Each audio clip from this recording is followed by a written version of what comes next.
nommé aux emplois civils et militaires man jàpp naa ni képp ku mu nommé rek am na lu tax mu nommé la képp tamit ku mu changé am na lu tax mu changé loolu peut-être loolu jàpp naa ni pouvoir discrétionnaire am la fóotu biir néegam la bi nga xam ne vraiment man aw ma commentaire mu ci ok kii nee nan ndax jàpp nga ni OFNAC dañ ko war a dissoudre.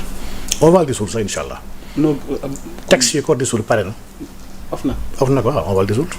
il faut gars yi tëggaat ko dañ koy tëggaat bu gën a yees bu gën ko jox ay doole. gën a yaatal ñi ñu war a topp ak ñi nga xam ne ñoom la ñu war a xool maanaam assiette am sax ñu ko nar a yaatal incha allah gën a beesal ay mission am mais loolu pare na te loolu yàggatul si weer bi di ñëw incha allah dina am. incha allah rabbi. alors professeur ñu dugg ak yow nag ci question géopolitique mu nekk pàcc gi mujj ci sunu waxtaan di fàttaliwaat internet yi nga xamante ni yéen a safoo Sénégal 7 l'actualité à temps réel.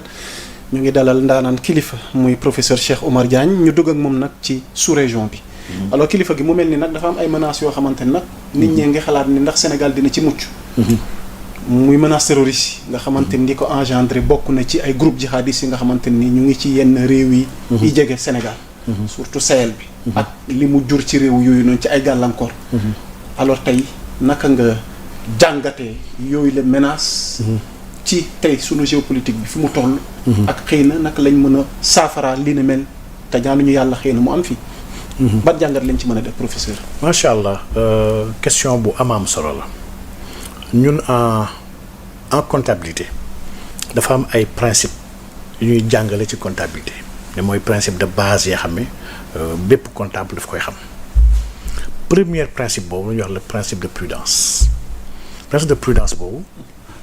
dafay wax ne saa yu une charge boo yëgee ni charge bi mu ngi waaj ba mu certaine rek maanaam ba nga xamee ni charge bi mën na dal sama kaw rek dañ laa may droit na da nga ko jël en charge jël ko en compte comme ça mu bañ laa bett. produit nag maanaam lépp li nga xam ne bénéfice la wala lu baax la wala dugg si tant que ñëwul ba ne këtt ne jonn ba egsi. amoo droit jël ko en compte donc principe prudence bu ñu ko plaqué. Sur des questions sécuritaires et des questions stratégiques da ngay gis ni dès lors que la menace est imminente et que mu ngi à nos frontières dañ ko war a jël en charge jàpp ni nous sommes si viseur bi et mën na am mu egg suñu kaw lii may wax ni les agences de renseignement du Sénégal ak les forces de défense ñoom depuis des années ñu ngi koy travailler ñu ngi koy bàyyi xel ñu ngi koy topp donc du gulet te du lu bees lu ñu leen nax léegi nag ndax menace boobu mën na egg si suñu kaw man gëw mu ne amul benn dëkk bi nga xam ne mënuñu dal ci kawam. nagam des attentats peuvent être perpétrés en Europe. ci ay dëkk yoo xam ne seen système de renseignement moo gën a baax suñu bos. seen ay armées ñoo gën a outillé suñu ay bos. ay dëkk yu mel ni États-Unis ay dëkk yu mel ni France ay Espagne dëkk yëpp muccuñu sur des menaces terroristes éventuelles man jàpp ma ni Sénégal kon mucc na ak dëkku africains yi xam ne. parce que c'est des états faillis des états yoo xam ne sans frontières. des états yoo xam ne seen population sax maîtriser wuñu ko mais dama gëm ni loolu fi ñu war a invité à beaucoup plus travailler benn chantier bi nga xam ne pour man chantier la bu am solo. muy nos frontières. nos frontières ak la maîtrise de la population sénégalaise. pour man problème mu àdduna bi yëpp problème frontière la. dans un premier temps. secondo dëkk yooyu yëpp nga xam ne le terrorisme dafa mujj installé wu am un terreau fertile. soo xoolee yaa Moussa dans l'histoire dëkk yu bëri ay dëkk la yoo xam ne y a eu absence d'état am état dafa mujjee ñàkk doole am ay bërëb yu bëri ci biir dëkk bi nga xam ne état nekku fa ba ñeneen mën fa installé wu di fa organiser wu di nekk ay état dans l'état loolu heureusement Sénégal dalu ko ñu on a une pleine maîtrise de notre territoire amul bërëb yoo xam ne dañuy wax ni état Sénégal amul fi accès amul gouvernance amul police amul gendarmerie loolu amul Sénégal donc kon déjà am nañ benn atout par rapport ak yeneen dëkk yoo xam ne le terrorisme a prospéré secondo terrorisme boobu il faut tamit ñu xam source am ndax yaa Moussa terrorisme bii nii c'est une création de l'Occident ku xool terrorisme bu nekk Sahel xam na fan la jóge fi mu jóge dëgg suñ koy seet di ko toppaat da ngay dem ba Afghanistan en réalité da ngay dem ba l'invasion de la Russie en Afghanistan ñen ñoo financé woon ba pare armé ay nit leen xeex leen ak Russie c'était des Américains ñoo créé cette méthode là de résistance ak de xeex des forces russes dans un environnement de guerre froide ndax 1979 jamono boobu guerre froide moo amoon donc américains yooyu avec la CIA ñoo entraîné ay nit. ñoo leen armé. nit yooyu mujjee wëlbatiku contre ñoom. nit yooyu ba ñu leen di xeex leen démanteler surtout avec la guerre du Koweït ak démantèlement wu Koweït bi avec la force de ni gars yi xeexee.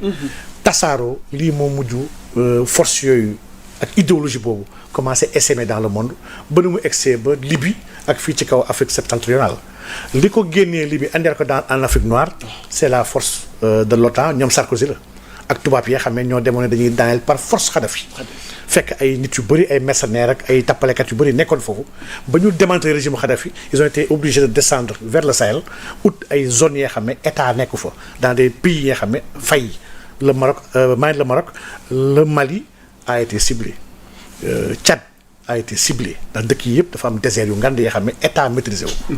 donc kon aujourd'hui Occident bi créé terrorisme boobu noonu ba pare importer ñu ko fii en Afrique ak enjeu yu am Sahel yëpp ñun ñoo war a toog xool xam ni c'est un fléau qu'on ne peut pas régler seul aujourd'hui le terrorisme Mali kese mënu ko régler seul ces présences là ak lépp lu mu xewal depuis JA GSPC MUJAO AQMI Ansaroudine toutes ces organisations ni mu taglantoo peut-être lii am na benn borom xam bu mag ku ñuy wax le professeur Aïdara mais Aïdara a fait un travail man sax jàngal na ma en réalité moom tamit samay prof la bokk ñi wax ni jànguma nga xamante tamit Aïdara tamit samay prof en géopolitique la bokk tamit donc pour dire que ñii kii dafa si liggéey bi nga xam ne mais vraiment c'est un problème qu'on doit adresser sérieusement et bañ ko bàyyi sur la dimension militaire et sécuritaire ndax dimension bi ëpp na loolu mbir mi ndax mbir mi soo xoolee am nañu si laxasaale mbiru diine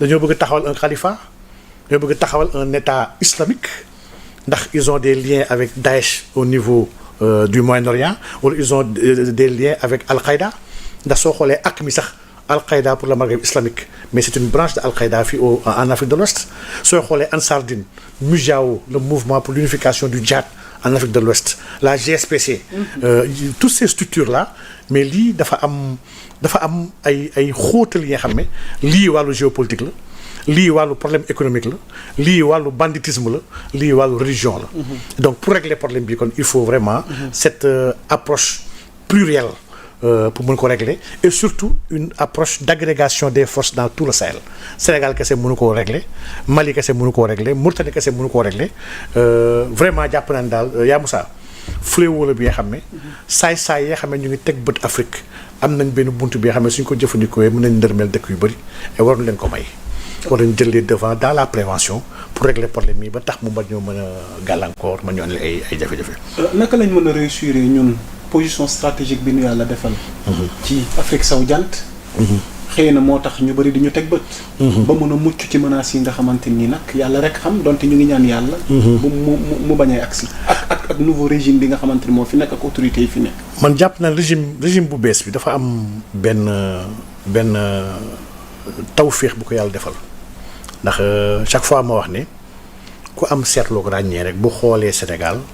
xool le président xool élection yi ni mu demee xool ni ñu organiser élection in extremis ni Macky jékki-jékkee ne bàyyi naa du ma bokk nangu bàyyi gars yi bokk bañ a la bëccëg lii xew yëpp lii sang bi dafa am loxo yàlla nekk ci ginnaaw donc kon ñun lii am nañ benn avance bi nga xam ne ñëpp teg nañ ko bët te ñëpp bàyyi la ñu ko xel man jàpp naa ne Sénégal aujourd'hui daa war a retravailler sa diplomatie et diplomatie bi warul yem kese avec des diplomates avec des géopolitistes ndax aujourd'hui diplomatie dafa évoluer aujourd'hui du kese affaire relation internationale kese de manière nangam maam aujourd'hui àdduna dafa dox yu yéeme yi nga xam ne yaa Moussa y a des acteurs du sérail yi nga xam ne ministère yi des affaires étrangères xam nañ ko waaye y a d'autres acteurs yi nga xam ne mën naa tudd ku mel ni ñoom professeur Oumar Ndongo moom tamit sama prof la moom tamit jàngal na ma waaw professeur Oumar Ndongo moom tamit ñi ngi wax jàng ma dañ ko boole sama prof yi moom tamit jàngal na ma mais kii c'est quelqu'un bi nga xam ne sur les questions de la CEDEAO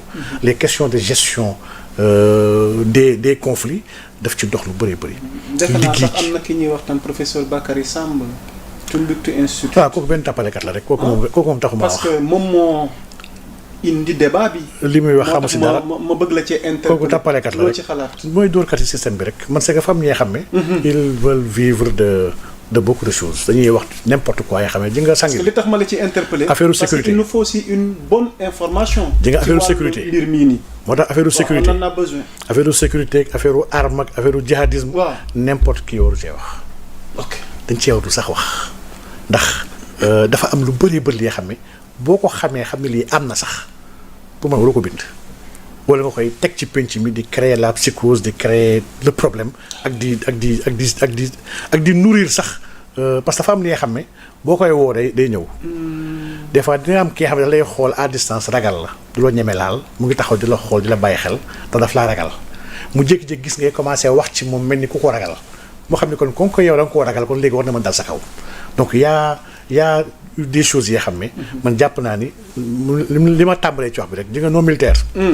depuis le début ñu ngi taxaw ñu ngi xalaat ci lii. ok man ay jamono maa ngi fàttaliku am na at yu yàgg ci ginnaaw sama benn xarit El Hadj Salif maa ngi koy ziaraale sama wit si mariage am ma demoon seen dëkk ñoom Kidira li ma choqué woon ci voyage boobu. mooy ba ma ñëwee ba Tamba. diggante Tamba Kidira yoon boobu mais li ma si def ci temps defuma ko diggante Dakar Tamba.